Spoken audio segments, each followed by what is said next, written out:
Hey, what's up, YouTube? Rocket here. Today, we are going to talk about the top 5 languages that I would recommend for a new software developer. So, if you are new to software development, new to IT, you're not sure where you want to start with software development, but you'd like to, figure out what might be best for you, well, listen in because I'm going to give you the breakdown.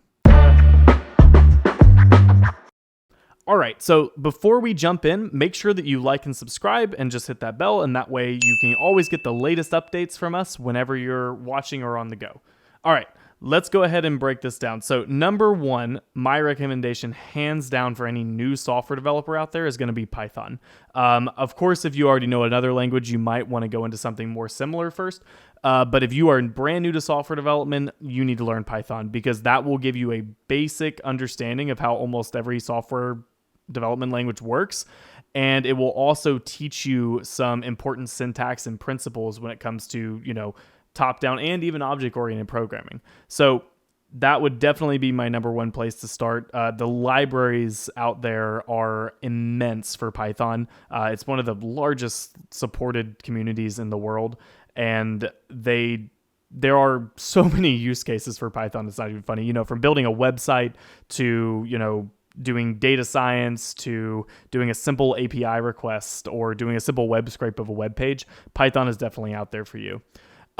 Number 2, following closely behind that, is going to be JavaScript. Now, JavaScript today covers everything from, you've got your whole Node backend side where you can build all kinds of web servers out and other things. And then you've got your whole front end side still with React and Angular and Vue, and it seems like the entire world today wants to run on JavaScript. And I will get into a couple of reasons later on of why I think that's a terrible idea. But JavaScript still has to be up there in the languages to learn because everyone uses it.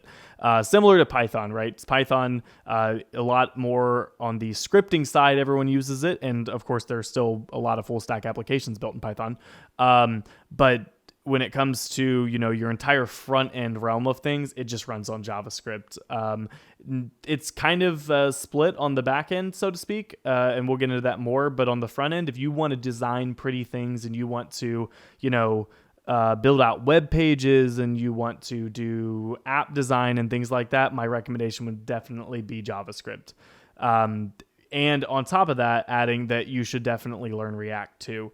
It may seem daunting to try to learn, a language and then learn a library with it.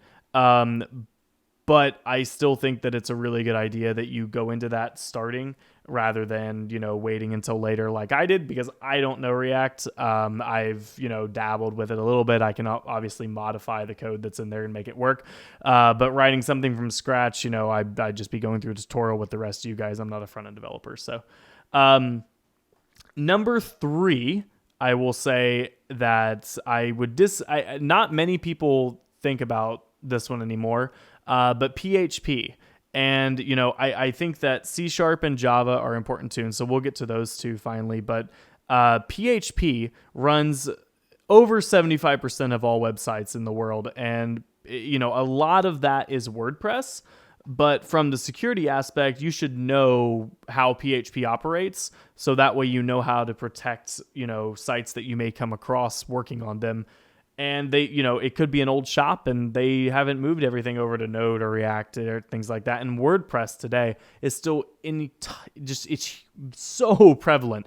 And, coming from a shop that, basically completely rips WordPress apart and pieces it back together in a way that we see fit, it's still really powerful. And it's, building out PHP modules is still something that I think a lot of developers encounter, even today. So number 4, hands down, is going to be C#. C#, in my opinion, is it's the same level that Python sits at in my heart for the Windows developers out there for the Ask.net. I mean, if you are doing anything on Windows computers and you want to build any back-end processes or code, or you want to build any Windows Forms apps, anything like that, C# is definitely where you go because it's native to Windows. And, I know that a lot of us in the developer space, and if you're just starting out to be a developer, you see that everyone seems to use a MacBook.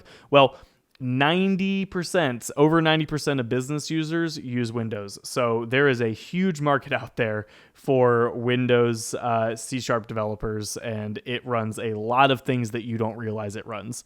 So definitely C# is on my list of, top five languages to learn.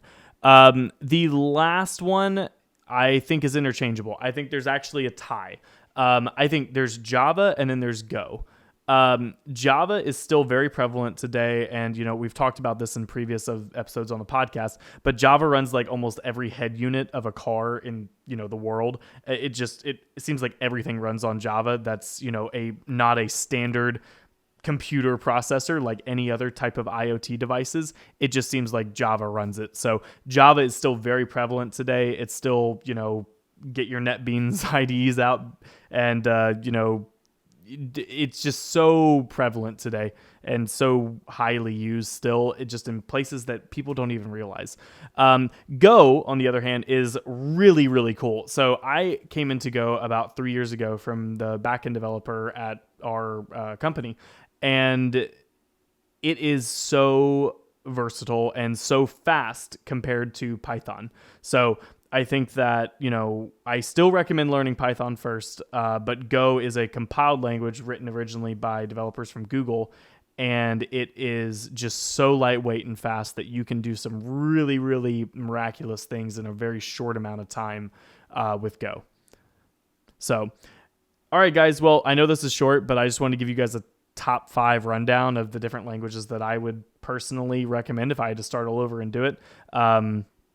I did not start this way. I started with other scripting languages like PowerShell, and I learned SQL actually before I learned any actual programming languages. So anyway, leave your questions or comments down below, and if you have any other video requests, just make sure to leave those also down there, and I will definitely take them into consideration.